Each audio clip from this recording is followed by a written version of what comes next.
Hello, everybody. Welcome to another Sunday Funday. And yes, we are here not with the movie original I thought we were going to see, but that's because I will fully admit that I was reading off of IMDb what's coming to theaters and all that, and it's still funky what they have saying it is and isn't coming to theaters. And honestly, if we were going to talk about any movie this weekend, which I'll probably prefer to actually talk about in terms of bigger movies, it would have either been The Adam Project, which maybe eventually I might talk about later, or Megan might eventually watch it with me if she's curious. But we were, of course, going to have to talk about the big Pixar movie that, of course, came to Netflix, and that is Turning Red.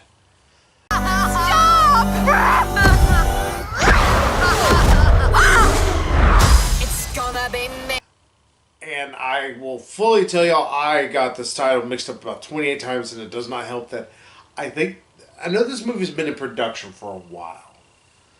I kind of read up a little bit about this after we'd watched it, but this has been in the works for since 2017, 2018 or so. Those who remember the Pixar short, I believe it's pronounced Bao, B-A-O. The lady whose dumpling comes to life and... Yeah, and pretty much it's about the dumpling becoming an older person eventually and then moving on and she eats it. And that's the only part that I always find that's fucking bizarre. Mm-hmm. It's like, I don't want my kid leaving, so I'm going to eat him. I would say everything else makes sense. It's like, oh, it's a metaphor for the kid. But then it's like, well, what's with the eating? Yeah, it's like, I got fucking weird. I think it's supposed to be a metaphor for, if you try and be too overprotective of your children, you'll end up devouring them in a way. I don't know. Yeah. The metaphor works to a point, is the best way to put it. But I would say whenever we first heard about this movie, I swore it was called, Being Red or Becoming Red or something like that. No, you said it was Big Red. Yeah, Big Red or something like that. It's like, okay, and then it's turned into Turning Red, and I'm like, well. So this movie's kind of been in the works a bit for Pixar in terms of mini movies. It's not like Toy Story, where legitimately it looks like they thought it up the weekend beforehand. Like, all right, there we go, made the script. Everybody doing voice acting. I put the shit in there. Let's go home. And I will say, it's like, I was, about the movie going before we watched it. I was like, it's a movie to watch. As y'all know, I've not been very big on much of Pixar or even Disney lately. In terms of their actual, animated films. The most I could say about, Encanto is it was a film. It didn't suck. Yeah, it wasn't the worst thing in the world, but the music wasn't all that great, which is a big problem, and it's an issue that Lin-Manuel suffers from. Sorry, he's a shitty fucking musician. He has a lot of bad tropes. He makes Hollywood undead sometimes seem talented, and that's a mean put down there. Mm-hmm. But also, just too much of it seemed very samey. And the trailers from this, I'm like, okay, it's about a girl turned into a giant panda. Or a giant red panda. Because the women in her family are blessed/cursed. Yeah, and long and short, that's what it is. Mm-hmm. And it's strange. Yeah, it's supposed to be a metaphor for puberty and growing up and the awkwardness of being a teenager/preteen. Mm-hmm. And damn it, if I can say, this movie actually did work on that level for me. It's very obviously people who can look into it just slightly for the symbolism know that this is a metaphor for a menstrual cycle. Those who may be a little, not as much in the know-how probably can still pick up on the not so subtle images. There's even a bit of a gag with the mother thinking that the girl is having her period. Did the red peony bloom or blossom or something? Oh god, red peony bloomed. It's actually really funny, and I think that's one of the big things that I'll say for the movie is this is not a kids movie. I don't need a kids movie. I don't need you talking down. Yeah, it's a bigger kids kind of movie, like mostly like tweens and teenagers. Yeah. Unlike other movie that tries to pretend it was for tweens, we'll call Good Boys, I guess that. Where that movie's like, watch kids say fuck. Thanks. That's funny, I guess. The only funny part is the fuck you looking at, Gandalf? Yeah, this is just a funny line. It's like just going off on them, and suddenly like sees this old man watching. I was like, what are you looking at? Yeah. But here, like, there's a lot of stuff like you can see. It's like, okay, that is very much what you would think a young teenage girl would do, especially one who, the best way to put it is she's obviously from an Asian family and doesn't even beat around the bush. Kind of old school. And it takes place in 2002. Yeah. And also takes place in Toronto, which I didn't get right away until they mentioned it. Oh, okay, this is in But it America. could take place in, like, any city, really. Yeah. Though there is technically a joke that kind of goes with that later on. But it's kind of one of those, like, okay. And, like I said, the movie's actually kind of precociously, like, adorable. The the younger girl. She's 13. Yeah. She's actually... I was fearing that she was really going to annoy me at the beginning. Because she's like, I'm a grown adult, blah, blah, blah. She is so dorky and so goofy in her own right. She's not like in your face like, I know everything, even though she just kind of say that, but she doesn't. She kind of has an attitude of like what we all had when we were teenagers, thinking we know everything. Mm-hmm. But it's like it just comes off more relatable and almost endearing than, brat. Yeah, she very much is just a young girl who's, trying to find herself, trying to figure out her own personality and identity separate from her parents, especially her mother. Yeah, and long and short, that's the name of the game for the entire movie. For better or worse, like, that is the thing, like, if you want to think of it as a negative, I didn't see it as a negative. The movie's not very big stakes. Like, there is you're not going to have to worry about the world being involved or her world coming completely apart. It's just about a girl's, life and tribulations and dealing with, Growing up. yeah, and becoming a giant red panda. If I will say one negative that I do believe that some people might have, especially people like me who've seen way too many movies at this point, it feels like, there is a break at one point. Like, there has to be, I'm just going to give away a little spoiler in the movie, but it's not a huge spoiler, you can kind of guess. There's a break between her and her friends. It's like, oh, you did this. Oh, why did you do this? And they stop being friends for like 10 minutes of the movie and then get back together. Yeah, I can see why you would, be annoyed with that trope. But at the same time, I do feel it's actually kind of realistic and relatable. Yeah, there's a point of realism and relatableness that I can understand. But in the same instance, it feels so tropey at this point. I was like, I don't need it in my movie. I really don't. I mean, I wish that this one action that she did to piss off her friends, I wish she hadn't done that. It's like, grow a spine, girl. But, it is what it is. And I think, like I said, I think it's realistic.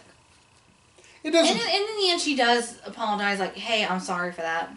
Yeah, and that's actually the thing. It's like she does straight up, admit her mistakes to everybody.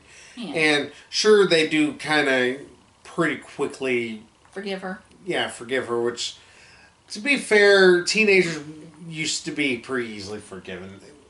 We think that, oh, no, I wouldn't... Nah, trust me, you probably forgave for a lot bigger bullshit than you thought you did. I mean, if this is like your BFF, ride or die, you'll forgive them just about anything. Mm-hmm. Some girls, they're not worth the drama, but it's like if they are your BFF for life, it's like, okay, well, let it slide. Oh, and I would also be remiss that she does have 3 friends that, kind of like I said, they break up at one point, just being friends. that I was pretty certain I was like, I'm gonna hate these girls. I'm I gonna thought hate so too. because at first introduction they're kind of just one is like this loud mouth, pretty much think for his Like, no chill. Yeah. Shut up. Like, no chill whatsoever. Then got this other girl like, just full of chill. Like, cool. Like, Yeah, she is totally the goth girl who begins to cut herself when she gets to high school. There's one girl who's kind of like in between them. Yeah. Got braces. And they never grade, which is actually the interesting thing. There's a lot more movies that very easily these kind of characters are always put to the maximum, and because Good boys. yeah, because of that, these characters usually would become very, you don't want to sit there and watch them. You're actually getting annoyed with them. You want to watch something else. Mm-hmm. Here, you enjoy them. You laugh with them. There was a lot of moments that I was like, okay, that totally is, this looks like my future whenever I'm dealing with my daughters. That's what I've seen, and I'm like, like, look deep into thine future. Mm-hmm. But the no chill girl. Yeah. But like I said, it's because of how they actually seem to write all these characters like actual human beings. Like, none of these people feel like characters. They feel like actual people you would know.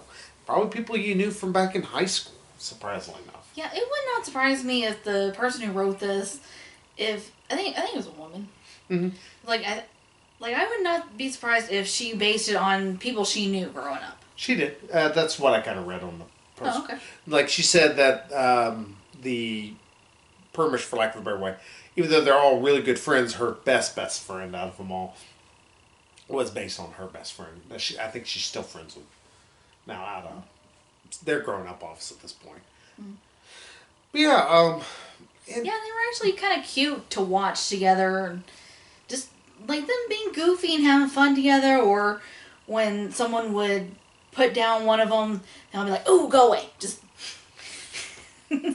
like stick up for that friend to me. It's like, "Aw, that's sweet. I wish I had that back in school." Yeah, and they also have Megan's sweet non-dance moves too. Shut up. They dance like fucking paraplegics that don't know what legs are. It's like, it's the funniest shit ever. Oh, and also I will say, it's like the movie, it looks different. It doesn't look like Coco. It doesn't look like Encanto. It doesn't look like Moana. It's like, oh my god, this looks different than the other Disney Pixar movies that have been. I think they did draw some inspiration from, like, Asian art. Like, not quite like mangas, anime, but like kind of... It was technically built off of like mangas and animes and stuff like that. Because there's obvious, well, not obvious, but there is obvious things that look... I keep using the word obvious. There are things that seem very anime-ish. Like, for instance, like whenever some characters will have like drastic switches in like how they're reacting to something, like it'll just like hard cut. And I thought that was actually kind of cute. Like, there's a point that has a box of kittens. I'm not going to explain why. And she's having to try and not go, whoa, just a little goo pile. And they're adorable kittens. And it's just funny. She gets like the big anime eyes. And, like, and a couple other times it does that shit as well. And it's actually really damn cute. It's really funny. I can't find much wrong beyond obviously that one issue I have with the movie. And it's a writing trope. I'm pretty sure they're like, we have to have some kind of conflict here. Do we? Do we really? I think it was meant to be more of a turning point. Her really starting to become her own person. Her own panda person. Maybe. That's what, your teenagehood, that's what it's all about. Just trying, preparing to separate from your parents, and find your own identity. Yeah.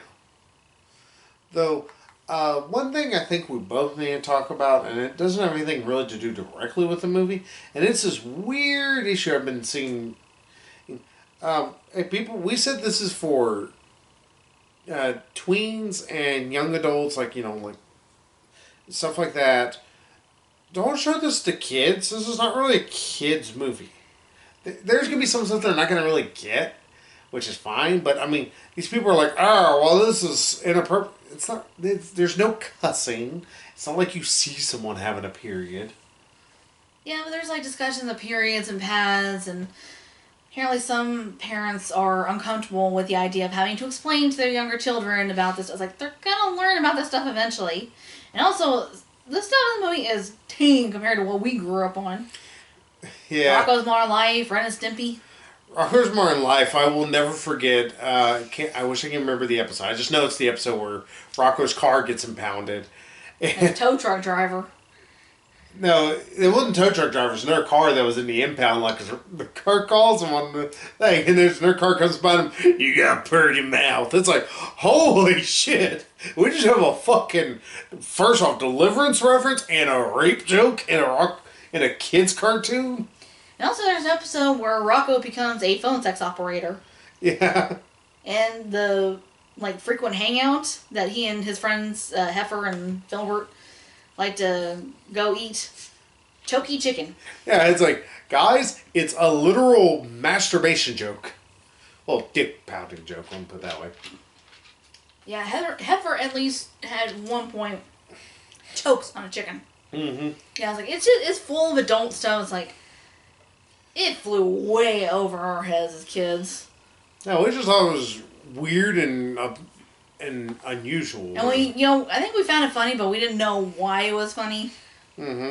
It's like, there's a lot of stuff in this movie kids aren't going to get, little kids. It's like, if anything's going to sail over their heads, like, oh, okay, whatever. Yeah, I was like, okay, I don't know why mom and dad are laughing at that. Yeah, they just know it's funny, they just don't know why it's funny. Yeah. So, I mean, people, grow the fuck up. Yeah. Quit thinking that because your kid is below the age of, I guess, being able to consent to marriage, that means that they have to watch baby shows. Like, oh, they cannot kill people, they cannot say any mean words, and everything must be nice. It's like, no. Let's have mature shows, at least in terms of, like, approaching the subject in a mature way. We don't need to have everything feel like it's meant for a 2-year-old. Mm-hmm. That's one of the things this movie actually does good. It doesn't feel like it's talking down to anybody. It feels like it's trying to be like, hey, you teenager? Alright, so hey, I was a teenager once. Here's kind of how this can kind of go. I'm pretty sure you can relate. Yep. Let's do this. Yeah, it's mostly meant for tweens, teens, and older, but I don't know, it's like, I wouldn't feel uncomfortable, like, if we had a younger child. Like, I don't think they're going to get as much out of it. Yeah, but I wouldn't feel uncomfortable showing it to them. Or letting him or her watch it with us. I think, though, you might want to aim older just because of the fact that I don't think they're going to enjoy it as much. Yeah. There's a lot of references to stuff that if you are not of that demographic, you're going to kind of lose some of it. Or of the age. You're just not going to understand it. And I could see a lot of then there'd be lulls of not a whole lot really happening for a kid. Person. But yeah, they wouldn't get as much out of it as, a teenager would. Or, a tween. Especially a teenage girl. Because I think a lot of people, boys and girls, can relate to this, but it's especially for, like, tween girls and teenage girls, and because there's a lot about growing up from that perspective, but also there's a lot about, like, mothers and daughters, and very complicated relationships we got. In fact, there were a couple points like, okay, yep, this is getting a little too real here, like, like, I was tearing out, like, oh, because I feel that way about my mother, and turns out she felt that way about her mother. It's like, yeah, it's mothers and daughters for you, and... Mm-hmm. So, yeah, I would say maybe aim for your kid just be a little older before you show it to them, because otherwise, I will say you might be like, oh, my kid didn't like this. It's like, yeah, your kid. There's nothing really inappropriate. Yeah, there's nothing inappropriate, but I just don't think that your kid's gonna care for it as much until they get to be at least older.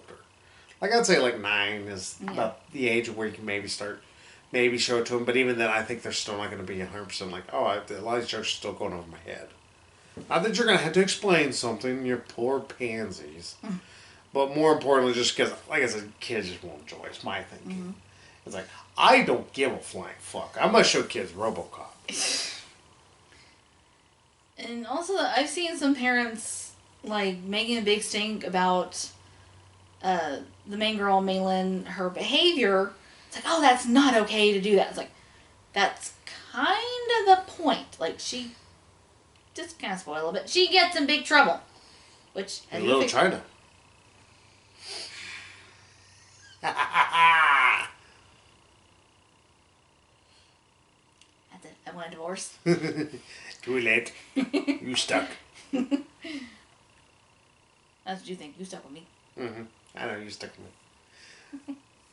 Yeah, and like she gets in big trouble, and it's like, okay, that's the point. It's like, yeah. Oh, how dare she do something? You care about the fact that Simba, kind of did something kind of behind his dad's back and almost kind of inadvertently ended up getting his dad killed thanks to his duplicitous uncle? Yeah, no one's saying that what Simba did was okay. Like they're not saying that some of the stuff that Maylin did was okay. That's like people getting mad. Oh, how dare Aladdin pretend to be a different person than what he is? Like, it's just a movie. Quit overthinking it.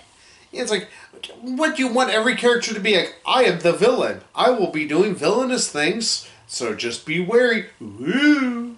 Yeah, that's things. Like, there's not really a villain in this movie. It's just, real life problems, real life struggles with, giant panda spirit animal thing thrown in there. Yeah. Oh, but I think we've rattled on long enough because eventually we're going to start getting into spoilers. And I will say I don't want to spoil this movie. Yeah. I think people should watch it for themselves. The only thing I can say is, like, don't show it to little kids just because I think little kids are not going to care when we're there. Because I think it doesn't have quite enough pub of different random weird cartoony shit. In that case, show them Looney Tunes. I'll love the show of that. It's also got there's stuff like dealing with this boy band. Mm-hmm.